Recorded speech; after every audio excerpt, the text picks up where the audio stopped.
નમસ્કાર વિદ્યાર્થી મિત્રો, છેલ્લે આપણે ધોરણ 11 ચેપ્ટર નંબર 3 સુરેખ પદ પર ગતિ કે જેની અંદર આપણે સરેરાશ વેગ એના વિશેનો થોડો આપણે અભ્યાસ કર્યો હતો. મિત્રો, આમાં આપણે જોયું હતું કે સરેરાશ વેગ એટલે શું, એના પહેલાં આપણે ઝડપ એટલે શું, સરેરાશ ઝડપ એટલે શું, વેગ એટલે શું, સરેરાશ વેગ એટલે શું, બંનેના સૂત્રો આપણે જોયા હતા.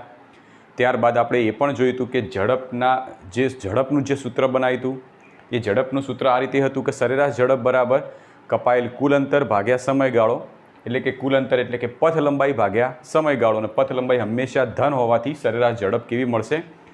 ધન. સરેરાશ વેગ માટે આપણે જોયું હતું કે સરેરાશ વેગ બરાબર સ્થાનમાં થતો ફેરફાર ભાગ્યા સમયગાળો, એટલે કે સ્થાનાંતર ભાગ્યા સમયગાળો. હવે સ્થાનાંતરની કિંમત ધન, ઋણ કે શૂન્ય હોઈ શકે, માટે સરેરાશ વેગ પણ ધન અને ઋણ હોઈ શકે. તો એના વિશે થોડી ઘણી ચર્ચા કરી હતી. ત્યારબાદ આપણે હવે સરેરાશ વેગ ઉપરથી એક બે પ્રશ્નો મગજમાં આવ્યા છે, તો બે પ્રશ્નો આપણે સોલ્વ કરવાનો પ્રયત્ન કરીએ. એમાં પહેલો પ્રશ્ન આવી રીતે છે કે સરેરાશ વેગ, હું સરેરાશ વેગની વાત કરું છું, સરેરાશ ઝડપ માટે નહીં. સરેરાશ વેગ જો ધન, ઋણ કે શૂન્ય હોય તો એના માટે એક્સ વિરુદ્ધ ટીના આલેખ શું થાય? સરેરાશ વેગ આ ભાગમાં અહીંયા આગળ દર્શાવી દઈએ આપણે કે સરેરાશ વેગ ધન, ઋણ કે શૂન્ય હોય તેના માટે એક્સ વિરુદ્ધ ટીના આલેખ. ચલો, એક્સ વિરુદ્ધ ટીનો આલેખ આપણે દર્શાવવાનો પ્રયત્ન કરીએ. સરેરાશ વેગ માટે આલેખ દોરવાનો છે એક્સ વિરુદ્ધ ટી. એનો મતલબ વાય અક્ષ ઉપર કઈ રાશિ આવશે? એક્સ, અને એક્સ અક્ષ ઉપર આવશે સમય ટી. તો એક્સ વિરુદ્ધ ટી. ચલો, સૌથી પહેલાં આપણે એમ લઈએ કે સરેરાશ વેગ ધન. સરેરાશ વેગ ધન ક્યારે થાય? તો એના માટે આપણે પહેલાં તો સૂત્ર બતાવી દેવાનું કે સરેરાશ વેગ બરાબર સ્થાનાંતર ભાગ્યા સમયગાળો. હવે સરેરાશ વેગ ધન ક્યારે હોય? કે જો સ્થાનાંતરની કિંમત ધન હોય, ઓલરેડી સમય તો ધન જ હોય છે. જો સ્થાનાંતરની કિંમત ધન હોય તો સરેરાશ વેગ કેવો મળશે? ધન. હવે સ્થાનાંતર ધન ક્યારે થશે? સ્થાનાંતર ધન ક્યારે થાય? તો સ્થાનાંતર ધન ત્યારે થાય કે સમયના વધતા મૂલ્ય સાથે જો સ્થાનમાં પણ વધારો થતો હોય, એટલે કે સ્થાનના મૂલ્યમાં પણ વધારો થતો હોય, તો આવી સ્થિતિમાં સ્થાનાંતર ધન મળશે. એટલે ટૂંકમાં સમય આટલો હોય ત્યારે સ્થાનાંતર આ જગ્યાએ, સમય આ જગ્યાએ ત્યારે સ્થાનાંતર આ જગ્યાએ, સમય આ જગ્યાએ ત્યારે અંતર આ જગ્યાએ. તો સમયના વધતા મૂલ્ય સાથે અંતરમાં પણ વધારો થતો હોય તો આવી સ્થિતિમાં તમે જ્યારે આલેખ દોરો ત્યારે આલેખ આવી રીતે મળતો હોય. અને આ આલેખમાં આપણે કહી શકીએ કે જે સ્થાનાંતરની કિંમત છે એ સ્થાનાંતરની કિંમતમાં વધારો મળે છે.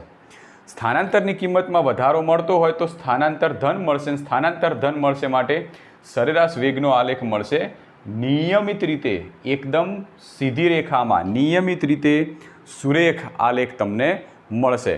તો આ આલેખ છે એ સરેરાશ વેગ ધન મળે એ વખતનો એક્સ વિરુદ્ધ ટીનો આલેખ. બરાબર છે? ચલો, તમે વિચારો કે સરેરાશ વેગ ઋણ હોય એવા વખતનો આલેખ કેવો હશે? સરેરાશ વેગ ઋણ હોય તો અહીં આગળ આલેખ લઈ લઈએ એક્સ વિરુદ્ધ ટી.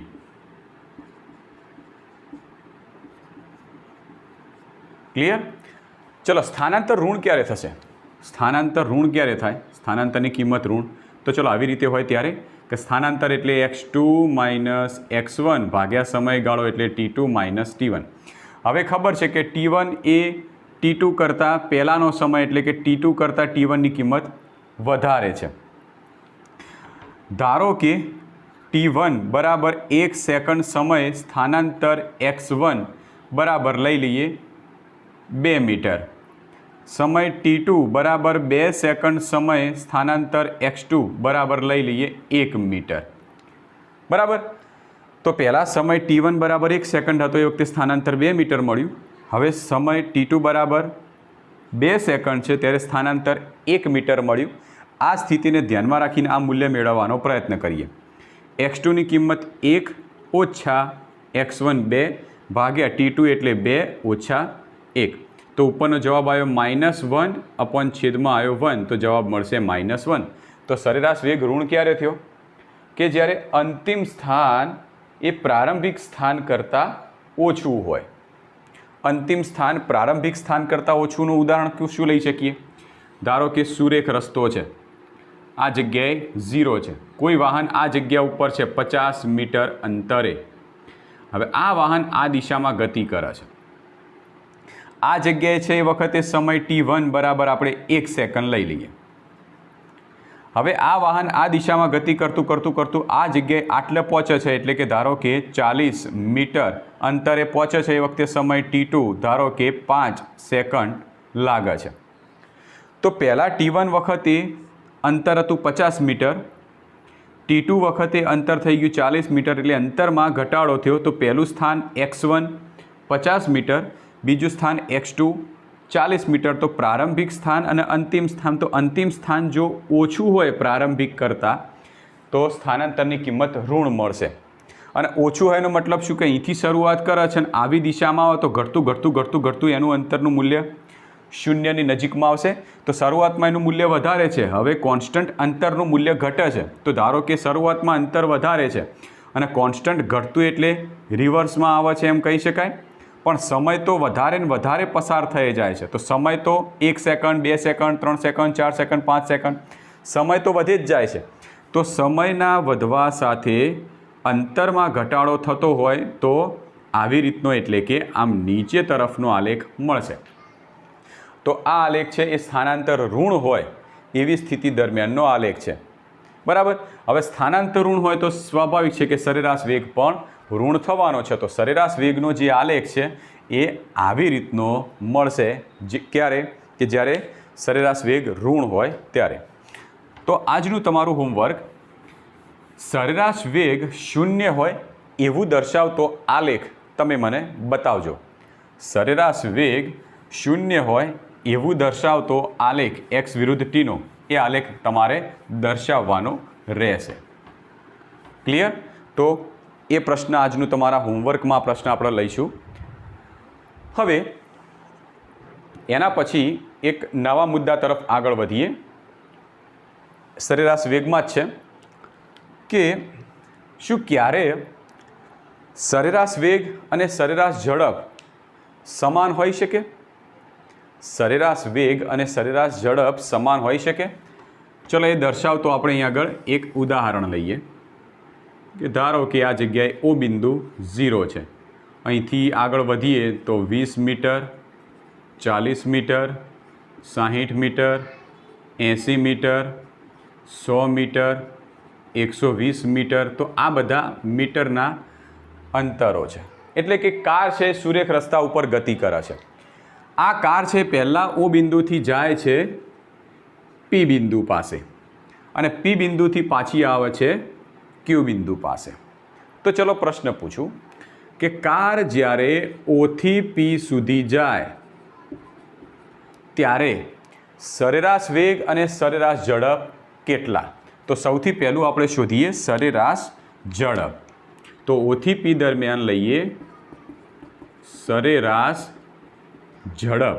તો સરેરાશ ઝડપ એટલે પથ લંબાઈ ભાગ્યા સમયગાળો. ચલો સમયગાળો આપણે ઉચક ગમે તે કોઈ લઈ લઈએ. O થી P દરમિયાનનો સમયગાળો ધારો કે આપણે લઈ લઈએ 60 સેકન્ડ. O થી P દરમિયાનનો સમયગાળો 60 સેકન્ડ અને P થી Q દરમિયાનનો સમયગાળો લઈ લઈએ 20 સેકન્ડ. બરાબર. P થી Qનો 20 સેકન્ડ અને O થી Pનો સમયગાળો છે 60 સેકન્ડ. ચલો આની અંદર કિંમતો મૂકીએ. તો પથ લંબાઈ એટલે કુલ અંતર કાપેલું. તો 120માંથી 0 બાદ કરો એટલે 120 ભાગ્યા સમયગાળો એ દરમિયાનનો લાગે છે 60 સેકન્ડ. તો 0 કેન્સલ, 6 દુ 12. તો સરેરાશ ઝડપ કેટલી આવી? 2. અને એકમ શું આવશે? પથ લંબાઈ મીટર ભાગ્યા સમયગાળો સેકન્ડ. તો મીટર પ્રતિ સેકન્ડ. ઓકે. ચલો આજ O થી P દરમિયાનનો સરેરાશ વેગ શોધીએ. તો સરેરાશ વેગ શું થશે? સ્થાનાંતર ભાગ્યા સમયગાળો. ચલો સ્થાનાંતર. તો ઓ આગળ હતો, કણ પી આગળ પહોંચે છે, તો ઓથી પી દરમિયાનનું અંતર એ સ્થાનાંતર. તો સ્થાનાંતર કેટલું થવાનું? તો પીના યામ ઓછા ઓના યામ. પીના યામ 120 ઓછા ઓના યામ 0 ભાગ્યા સમયગાળો 60. તો પણ જવાબ મળશે 2 મીટર પ્રતિ સેકન્ડ.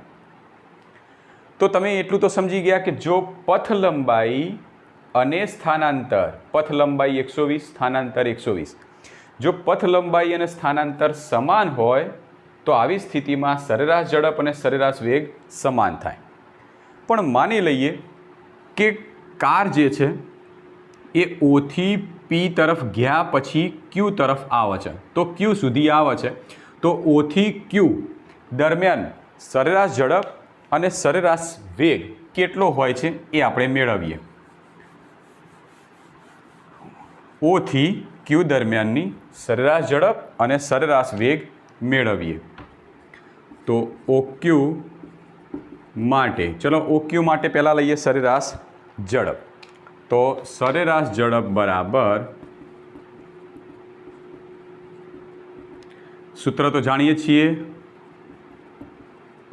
પથ લંબાઈ ભાગ્યા સમયગાળો. ચલો પથ લંબાઈ એટલે કેટલું અંતર કાપશે? તો અહીંથી પહેલાં અહીંયા જાય છે અને અહીંયાથી અહીંયા સુધી, એટલે કુલ અંતર અહીંથી અહીંયા વત્તા અહીંથી આટલું. તો અહીંથી આટલું છે 120 વત્તા અહીંથી આટલું કેટલું થાય? તો 120માંથી 80 બાદ કરો તો 8 ને 4 12 40 વત્તા 40 ભાગ્યા સમયગાળો કેટલો લાગશે?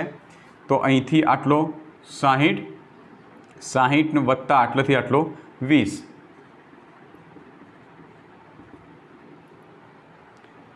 ચલો તો કેટલો થવાનો? 160 ભાગ્યા 80, તો 2 મીટર પ્રતિ સેકન્ડ.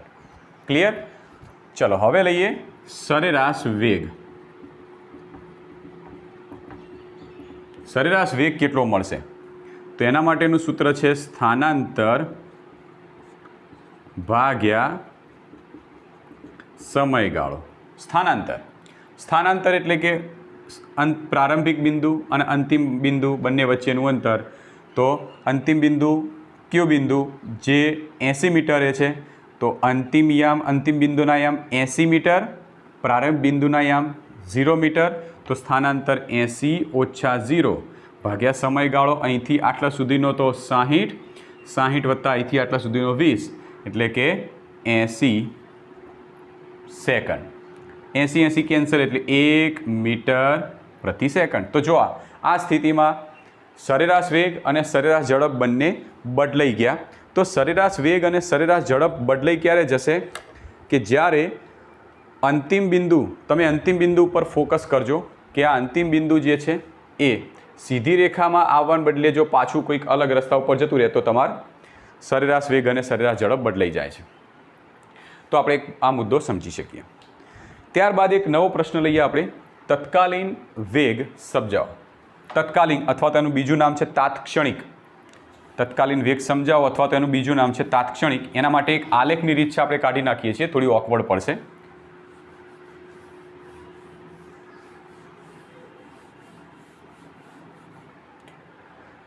ચલો તો તત્કાલીન વેગ. તત્કાલીન વેગ એટલે શું, અથવા તો તત્કાલીન વેગ કેમ વ્યાખ્યાયિત કરવામાં આવે છે?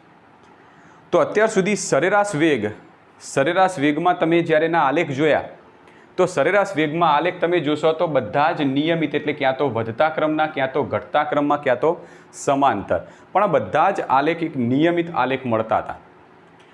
જ્યારે કોઈ પદાર્થ અથવા તો કણ ગતિ કરતો હોય અને આ કણ અનિયમિત રીતે ગતિ કરતો હોય, અનિયમિત રીતે ગતિ કરતો જતો હોય, પહેલાં આમ જાય પાછું આમ આવન, આમ જાય આમ આવન, આમ જાય આમ આવન, એટલે કણ જો અનિયમિત રીતે ગતિ કરતો હોય તો આવી સ્થિતિમાં તમે કોઈપણ બિંદુ, એનું કોઈપણ અનિયમિત ગતિ આગળના કોઈપણ બિંદુ પાસેનો તમે જ્યારે વેગ લેશો તો એ વેગ તમને સરેરાશ વેગ નહીં મળે.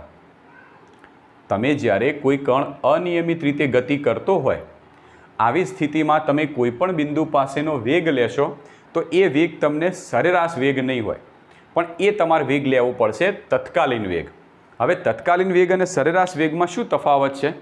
તો સરેરાશ વેગ એ બે મોટા મૂલ્યો હોય બે મોટા મૂલ્યો વચ્ચે સરાસરી લેવામાં આવે છે, જ્યારે તત્કાલીન વેગ એ સરેરાશ વેગમાં આવતો જે સમયગાળો છે એ સમયગાળાની બહુ જ સૂક્ષ્મ કિંમત લેતા જઈએ ત્યારે તત્કાલીન વેગ મળે છે. એના માટે આમ દર્શાવી શકો કે તત્કાલીન વેગ ક્યારે મળશે કે સરેરાશ વેગના સમયગાળાની કિંમત બહુ નાની લેતા જવાથી તત્કાલીન વેગ મળે. તત્કાલીન વેગ ત્યારે જ મળશે કે જ્યારે સરેરાશ વેગ તમે જાણતા હોય, આ સરેરાશ વેગના જે સમયગાળો લઈએ છીએ, છેદમાં જે સમયગાળાનું મૂલ્ય લઈએ છીએ, એ સમયગાળાનું મૂલ્ય ટૂંકું નાનામાં નાનું લેતા જવાથી આપણને તત્કાલીન વેગ મળે. અને જ્યારે મૂલ્ય સમયગાળાનું મૂલ્ય બહુ નાનું લેતા જઈએ, આવી સ્થિતિમાં આપણે એમ લખી શકીએ કે લક્ષના સ્વરૂપમાં લઈએ. લક્ષના સ્વરૂપમાં એટલે કે લિમિટના સ્વરૂપમાં, કે limit delta T tends to 0. જ્યારે કોઈ સમયગાળાનું મૂલ્ય આપણે બહુ સૂક્ષ્મ લેતા જઈએ ત્યારે આપણે એને આવી રીતે દર્શાવવું પડે, limit delta T tends to 0. જેમ કે સરેરાશ વેગનું સૂત્ર આવી રીતે છે કે સરેરાશ વેગ એના આપણે એક્સ સરેરાશ એક્સ બાર, સરેરાશ વેગના આપણે ઉપર એક્સ બાર સંજ્ઞાથી દર્શાવીએ તો એક્સ બાર બરાબર ડેલ્ટા સરેરાશ વેગ વી બાર તો ડેલ્ટા એક્સ ભાગ્યા ડેલ્ટા ટી આ સૂત્ર છે. હવે આની અંદર જો સમયગાળા ડેલ્ટા ટીની કિંમત બહુ સૂક્ષ્મ લેતા જઈએ તો આવી રીતે સૂત્ર બનશે કે સમયગાળાની કિંમત બહુ સૂક્ષ્મ લેતા જો તો બહુ સૂક્ષ્મ લો ત્યારે એને આપણે લિમિટમાં દર્શાવવું પડે, લક્ષ વિધેયની અંદર દર્શાવવું પડે. તો limit delta T tends to 0 delta x ભાગ્યા ડેલ્ટા ટી. તો વી બરાબર જ્યારે સમયગાળાના છેદના પદની કિંમત 0ની નજીકમાં આવી જાય ત્યારે આ જે રાશિ છે એ રાશિ જે ડેલ્ટાવાળી હતી એ બની જાય ડીવાળી, એટલે dx બાય dt. તમને ખ્યાલ હશે કે જો ડેલ્ટા આવે કોઈ પણ રાશિમાં, જો ડેલ્ટા એટલે કે ડેલ્ટા એક્સ આવે કે ડેલ્ટા ટી આવે કે ડેલ્ટા એ આવે તો આ ડેલ્ટા એટલે ફેરફાર, તફાવત, પણ મોટો તફાવત. જ્યારે આ તફાવત સૂક્ષ્મ લેતા જઈએ ત્યારે થઈ જશે ડીના સ્વરૂપમાં, તો dx dt dA. તો સૂક્ષ્મ ક્યારે થશે કે જ્યારે આપણે એને લિમિટમાં દર્શાવી દઈએ એ વખતે, એટલે કે લક્ષ વિધેયમાં લઈ લઈએ ત્યારે આ ફેરફાર છે સૂક્ષ્મ થઈ જાય. સૂક્ષ્મ ફેરફાર લઈએ તો એ દરમિયાન જે વેગ મળશે એને તત્કાલીન વેગ કહેવાય. તો ફરીથી કહું છું કે તત્કાલીન વેગ કેવી રીતે મળે કે સરેરાશ વેગ જે હોય, આ સરેરાશ વેગના જે સમયગાળો છે એ સમયગાળાની કિંમત તમે સૂક્ષ્મ લેતા જો, એટલે કે 0ની નજીકમાં લેતા જશો તો સૂક્ષ્મ કિંમત લેવાને લીધે તમને હવે જે વેગ મળશે એ વેગ થશે તત્કાલીન વેગ. તો આ જે કિંમત મળી, આ જે સમીકરણ મળ્યું એ સમીકરણ બનશે તત્કાલીન વેગનું. નોર્મલી ટૂંકમાં હું એમ કહું કે આપણે જે વેગ શબ્દનો ઉલ્લેખ કરીએ છીએ કે આનો વેગ શોધો, આની ઝડપ શોધો અથવા તો આનો વેગ શોધો, આ પદાર્થ ગતિ કરે છે એનો વેગ શોધો. તો જ્યારે એવું બોલવામાં આવે કે ભાઈ આ પદાર્થ ગતિ કરતો તો એનો વેગ કેટલો થાય, તો જ્યારે વેગ શોધવાનો કહે ત્યારે સમજી લેવાનું કે તત્કાલીન વેગ શોધવાનો કહે છે. જ્યારે સરેરાશ વેગ શોધવાનો છે ત્યારે ચોખ્ખા શબ્દોમાં લખ્યું છે કે આ પદાર્થનો સરેરાશ વેગ શોધો, પણ એકલો વેગ લખ્યો છે તો સમજી લેવાનું કે તત્કાલીન વેગ શોધવાનો થાય છે. તો તત્કાલીન વેગ ત્યારે જ બનશે કે જ્યારે સરેરાશ વેગ હોય એનું જે સમય છે સમય ટીનું જ્યારે લિમિટની કિંમતમાં લઈ લઈએ, એટલે કે સમય ટી જ્યારે 0ની નજીકમાં આવી જાય ત્યારે લક્ષ વિધેયમાં દર્શાવાય. અને લક્ષ વિધેયમાં જ્યારે આ ગુણોત્તરને દર્શાવીએ છીએ ત્યારે એ થઈ જશે ડીના સ્વરૂપમાં. અને આ જે સમીકરણ મળ્યું એ તત્કાલીન વેગનું સમીકરણ છે. હવે આને વંચાય કેવી રીતે, dx અપોન dt ને વંચાશે કેવી રીતે? તો વંચાશે આવી રીતે કે એક્સનું ઉપર એક્સ છે તો એક્સનું સમય પ્રત્યેનું ડી બાય ડીટી એટલે વિકલન, આને વંચાશે એક્સનું ટી પ્રત્યેનું વિકલન, એક્સનું ટી પ્રત્યેનું વિકલન, એવી રીતે આને વંચાય. બરાબર છે. તો અથવા તો એમ પણ કહી શકાય કે અંતરનો સમય સાથેનો દર, સમય દર સાથેનો ગુણોત્તર, અંતરનો સમય દર સાથેનો ગુણોત્તર એમ પણ લખાય. પણ નોર્મલી d/dt આવે એટલે સમજી લેવાનું વિકલનનું પદ કહેવાય. તો એક્સનું સમય પ્રત્યેનું વિકલન. તો આવી રીતે તત્કાલીન વેગ આપણને મળે છે. હવે તત્કાલીન વેગમાં જે dx/dt છે એ શોધવા માટે તમને બે રીત આપેલી છે. એક આલેખની રીત છે અને સંખ્યા પદ્ધતિના ઉપયોગની રીત છે. હવે મિત્રો આ જે બંને રીતો છે જો હું તમને સીધી ચલાવીશ તો તમને ખ્યાલ નહીં આવે, પણ આના ઉપરના આપણે એક બે દાખલા લઈશું ત્યારે તરત તમને ખબર પડી જશે કે સંખ્યા પદ્ધતિના ઉપયોગની રીતથી આપણે dx/dt કેવી રીતે મેળવીએ અને આલેખની રીતથી dx/dt આપણે કેવી રીતે મેળવીએ. તો દાખલા જ્યારે ગણીશું ત્યારે આના જે બે પોઈન્ટો બાકી છે આપણે જોડે જોડે લેતા રહીશું, તો જેથી આનો ઝડપથી તમને અભ્યાસ ખબર પડી જશે. બરાબર છે. તમે સંખ્યા પદ્ધતિના ઉપયોગથી જોશો તો તમને બે સમીકરણો મળશે. આ સમીકરણોની અંદર કિંમત મૂકશો એટલે x અને t ની કિંમત મળશે અને x અને t ના ઉપયોગની મદદથી તમને dx/dt મળશે, પછી તમને તત્કાલીન વેગ મળશે. બરાબર છે. તો હું તમને સીધું કહીશ તો તમને ખ્યાલ નહીં આવે, પણ આપણે એક બે એક્ઝામ્પલ લઈશું કે જેથી તમને ઝડપથી એનો ખ્યાલ આવી જશે. તો ઓકે.